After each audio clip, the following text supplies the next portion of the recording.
I share the sound, and I think that you will hear.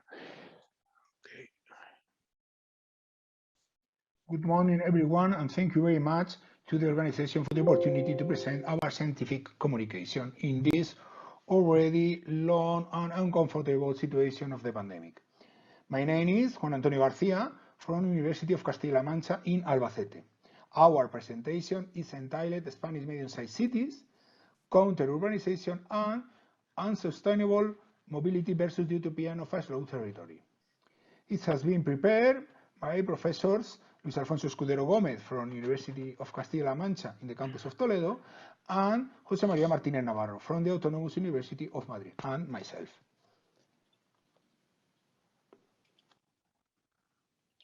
Of course, it's worth mentioning that we live in a more complex society where globalization causes the dissemination of phenomena at a speed we didn't know before. It's no longer only about intangible issues through information and communication technology. COVID and its diffusion is a clear example of physical interconnection. A more ubiquitous and liquid reality, as Bauman said, but not less connection where mobility plays a crucial role. Perhaps, and only as a suggestion, it could be good to incorporate or recover postulate about hard strand and chronogeography and the prints of the time to analyze mobility.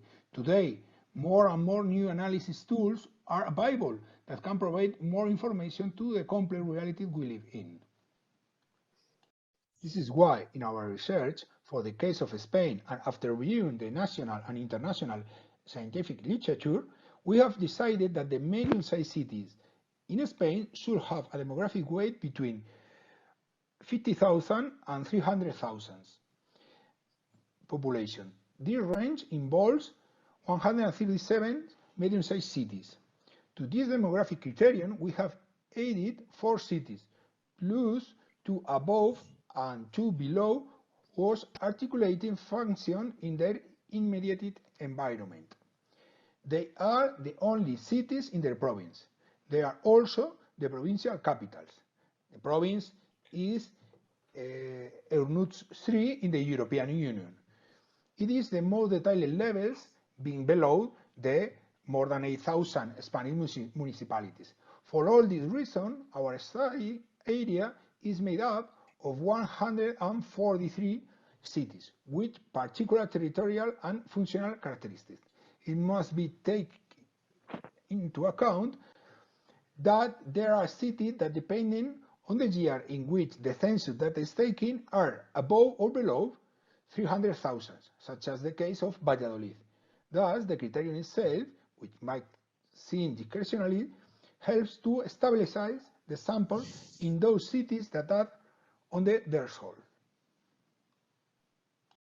Likewise, we are aware that the limits of a city, and even more so in diffuse models such as the ones we are dealing with in this liquid and changing reality, do not end at the administrative limit of the city and are often linked to the nearby municipalities. Each green or red dot are nearby municipalities, less than 30 kilometers from a medium-sized city, that gain or lose population. We have chosen the green ones, those with a positive demographic dynamics. Already to the demographic dynamics and then constructive dynamics, at this space respond to the most significant growth in any of the 2 periods analysis. The 2 periods analysis correspond to almost the first 2 decades of this century, with the turning point of the global economic crisis that occurred after the iconic fall of Lehman Brothers. We see the large growth values of the medium-sized cities, and especially of those municipalities, in many cases a small one close to them.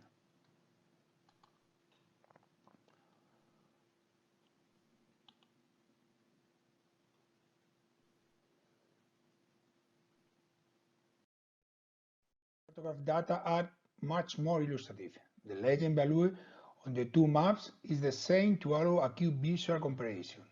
In the first decade, we can see green areas around all the country.